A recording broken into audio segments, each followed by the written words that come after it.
Barrister Lloyd Ekweremadu. And thank you. Otiji, same to you? Okay. Engineer Gerald Otiji, can we meet you, sir?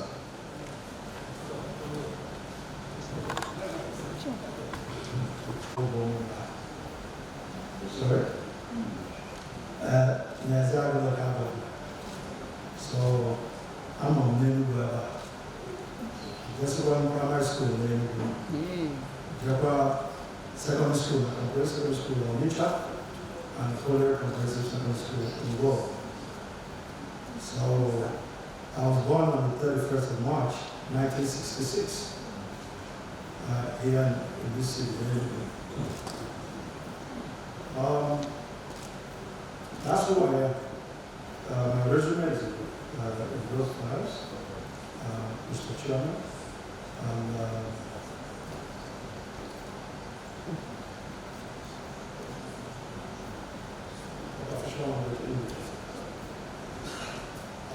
okay, I'm so sorry, sir. I thought. No problem. Are you true? Yes, that's who I am. Thank you. Lloyd Ekweremadu, can we meet you? Chambers, let me specially recognize my representative, the rep for Aniri State Constituency, Honorable Magnus Fede. My name is Lloyd Ekweremadu. I was born on the 9th of September 1994 here in Enugu at the Mother of Christ Hospital. I'm from Umpu, Amacharafu, in Aniri local government area of Enugu State. I attended nursery school at the Federal Government College, Enugu State Nursery School, and Forbell Nursery School in Independence Layout. I started my primary education at the University Primary School here in Enugu, at the Enugu campus of the University of Nigeria. And I concluded my primary school education at Otiji International School in Asoko in Abuja. I proceeded to Otiji Secondary School and completed my secondary school education at Christopher's College in Abuja. After which I proceeded to the Lee School in Cambridge, where I took on my A-levels and concluded in the year 2012. In that same year, I started my university education at the Lancaster University, United Kingdom, where I graduated with an LLB with honors in law, the Bachelor of Law, and after which in 2015 I enrolled at the Nigerian Law School, Abuja campus. I was called to the Nigerian Bar in 2016 and commenced my NYSC in that same year. I concluded my NYSC in 2017, after which I proceeded for my Master of Laws, LLM, which I concluded in 2018 at the Queen Mary University of London. That is myself, and I'm honored to be here before this Holy Chamber. Thank you. Thank you. See, and Engineer Gerald Otiji, they are commissioner nominees. We can ask them questions.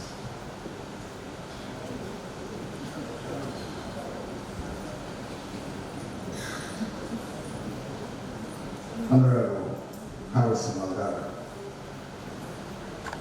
Okay, I've gone through the CV.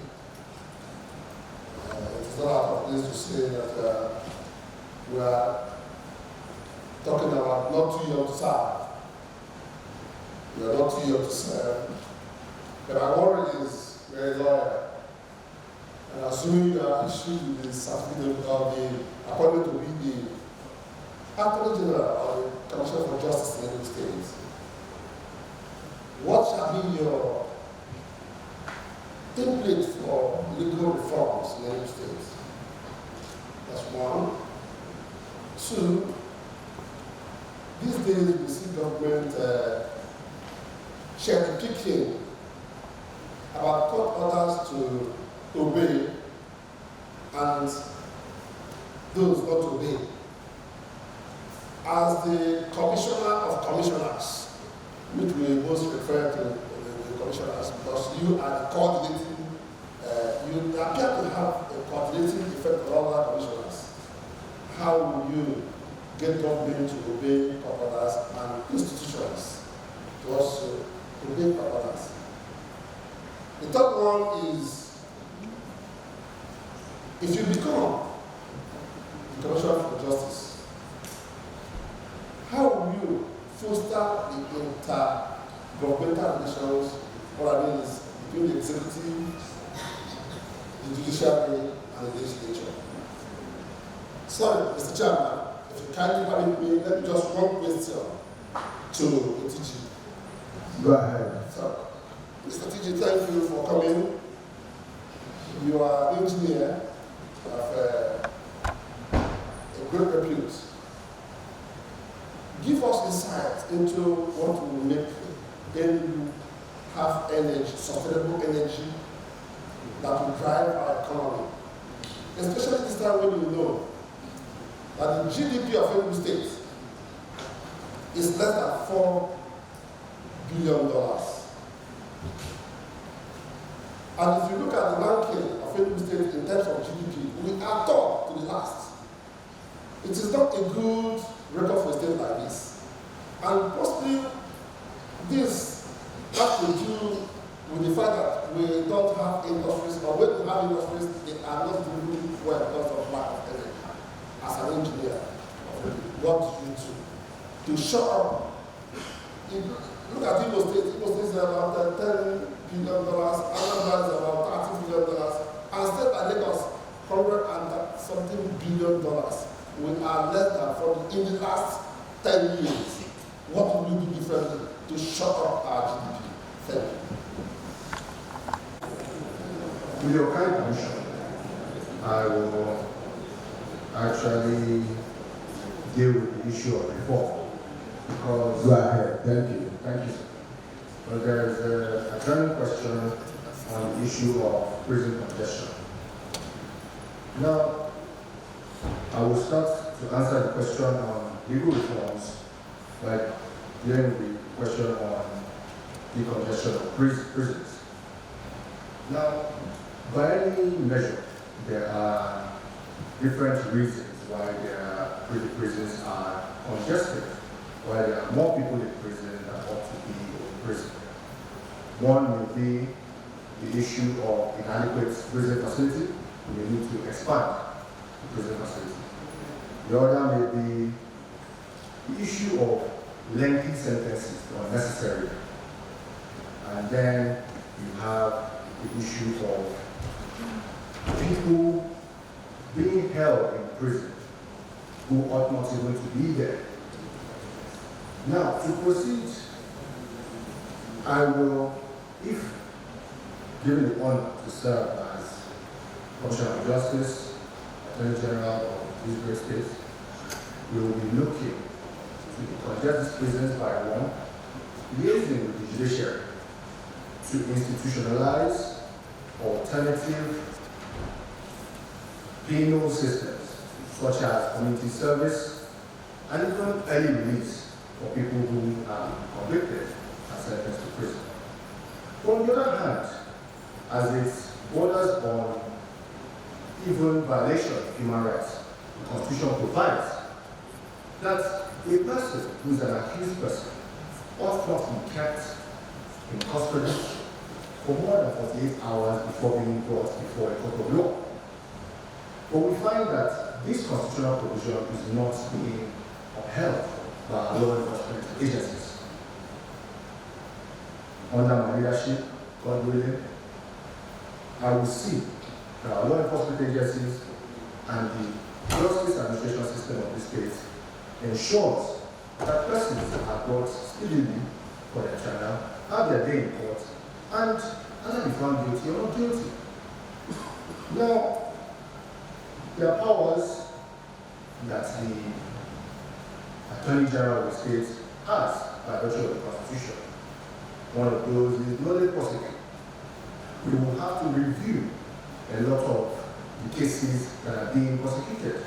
to determine if indeed all of them merit prosecution necessary.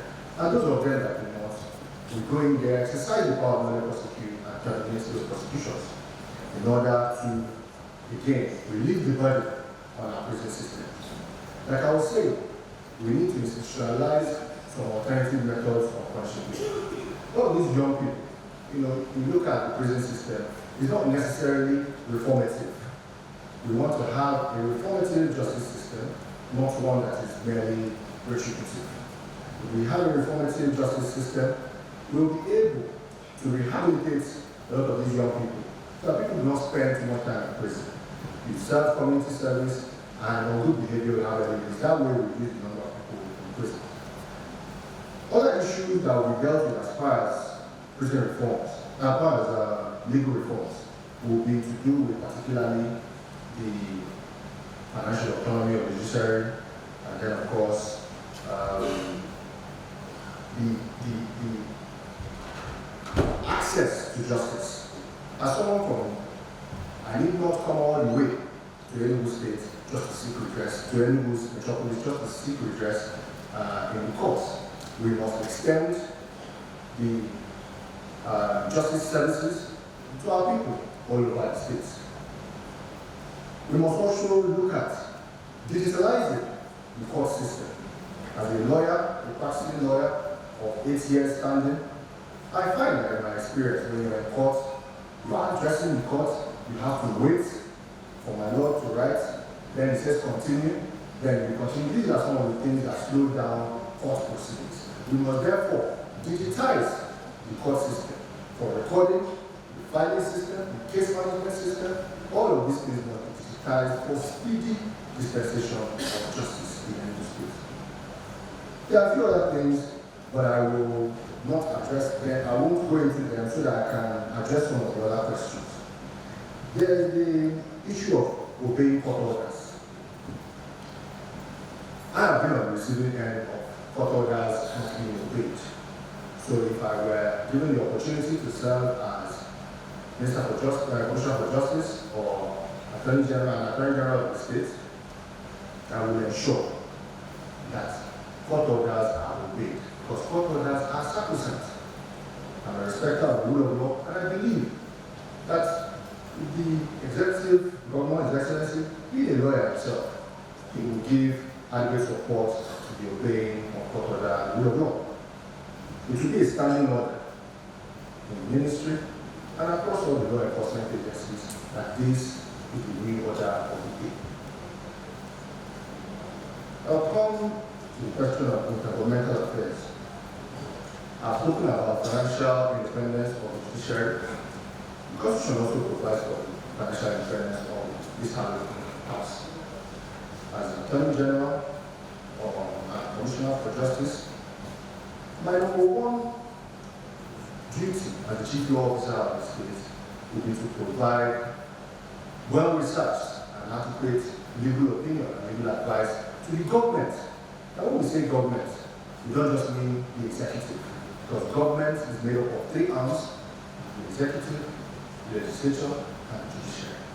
So I will be available to advise adequately on matters pertaining to function of law, and I will do so in a way that brings all of us together, ensuring that the tenets of the Constitution are obeyed and well established. Thank you. You've done justice to the question. Chairman, from Kano State Constituency. Mr. Chairman, I have 3 questions.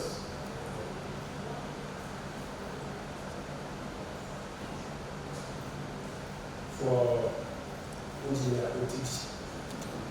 And at the same time, I have 2 questions for Ekweremadu. Engineer, so please can you take this honorable house more of your profession? Like the last speaker said, you are versatile, you have a lot of experience in engineering coming from your CV. Can you take this honorable house your professional experience and how you will help to project this administration's mission overseas training.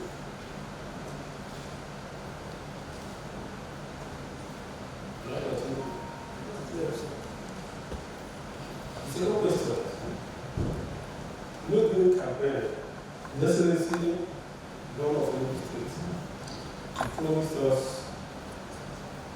he promised in the Enugu that he will construct 10,000 kilometers of road in the Enugu State. As an engineer, if you find yourself in the midst of works, how can you do the experience as an engineer to get making sure? I can take them if you allow me. They're intertwined. Yeah, you can consolidate. Okay, thank you. The first one was a shortfall in GDP of our energy. Due to energy, the GDP is 4.4. We are third to the last. That's a known fact. More of my professional experience in this administration. Okay. Well, in my CV that is with you, I've translated from being an engineer to being a global energy leader. There are some certifications you go to in Germany where Close the microphone so that we can hear you. Adjust the microphone. Okay, is it better? But I'm getting a bit over. Okay, like I said, I've gotten so many certifications. If you look at my CV, the 3-4 companies that shaped my life and my profession, none of them is less than 250 years old companies. So they are defined engineering firms that change the world. They're the machineries of war, economical changes, and lifting people from zero to the pinnacle of anywhere you want to go, depending on your appetite. Enugu State should not be third. From my professional experience, I discussed that a couple of years with our executive governor when he was not even a governor. And so many circumstances were beyond his period, running over 30 years in the whole world, to our people. That's about my professional experience. It's actually in detail. The companies are Linde deals with gas, either oxygen for hospitals or compressed natural gas or propane or liquefied. It depends on the medium you want to do if you are doing a virtual pipeline. And the other one is Caterpillar. Caterpillar is the first person, the owner who started Caterpillar in German called Maschinenwerk Mannheim. It is in Mannheim. It was invented by Carl Benz in 1751. And that's the man who patented the stock engine, which is what every automotive, whether it's vehicle, use today. Then, that's one of the companies I work with. Then the other one is Siemens. Siemens is a diversified company, both in healthcare, energy, water resources, and now we're trying to do, my colleagues in Siemens are trying to do using hydrogen so we can reduce the carbon footprint. So, now all these experiences where I work, by the way, I started with Elf Oil as a young reservoir engineer in Port Harcourt, where I did my youth service and where I did my first 2 years of engineering work here in Nigeria. So now, we fast forward. Enugu is endowed with a lot of mineral resources.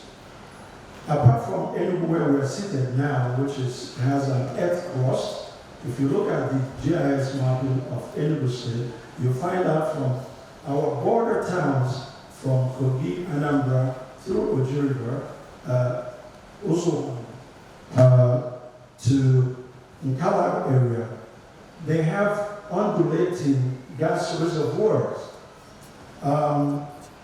Everybody in the world saw when Caritas University that somewhere that Enugu we are enjoying today is actually what it is because of the one industry, and that is coal corporation.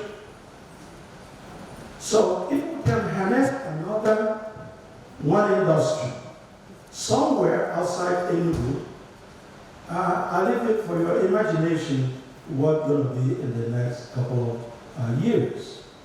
Now we have a governor that has appetite to know what is underneath where we are staying in our state. This is not a rocket science. Rockefeller said, if you see somebody who has done it before and you like what he has done, just tell him to do it again and you'll be sure of the result. That's actually why I'm here.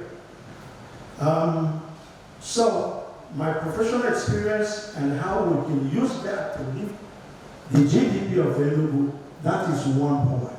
The second point is energy, you said. All GDPs of this world were driven by energy. Without energy, you can't live. So, if we'll be managing to get 4.4 without sustainable energy, good energy system, so you can imagine, sit here or start this one and tell you, with your approval and executive approval, I can give Enugu State power for 30 years without interruption, using your gas. We're here. While we were waiting out there, I ran a check on the capacity of your generator is about 750, 800, only for this building. And most nights when we're riding around, we see the park there is well lit and very beautiful. The judiciary is on the other side, and the executive branch is on the other side, and everybody's running on diesel. Let me give you a perspective. Diesel, let's use 1,000 kVA for instance.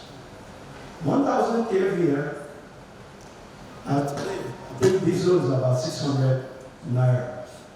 So the amount of diesel that will give you power a 1,000 kVA for 1 hour is 260 liters. If you are using a Caterpillar, if you are using MAN or Yamaha, it might give you 262 or 264. That's the margin of error. So that we use 260 in calculation in engineering.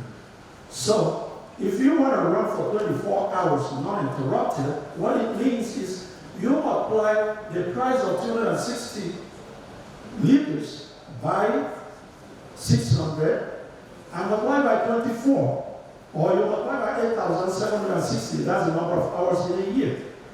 That gives you how much you pay for using the fuel called diesel. Now, if you want to do the same, but you want to use natural gas, which we have in abundance, you can drill. Then that one, to produce it out, government price is 102 naira per.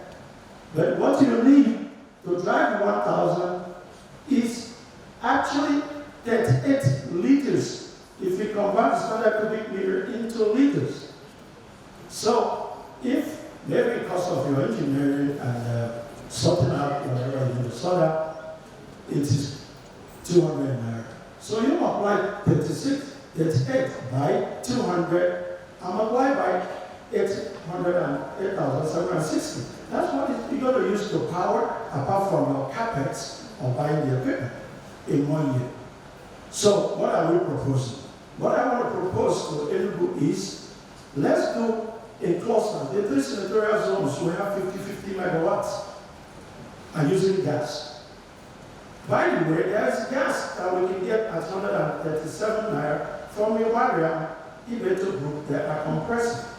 One of my customers is the vice president there. So if we do 50 megawatts in the 3 senatorial zones and do 75 for Enugu urban, we will sell electricity to the neighboring states. So that answers the energy part of your question. Then, and that will, in those 50-50, what the governor said during the campaign, if I have it clear,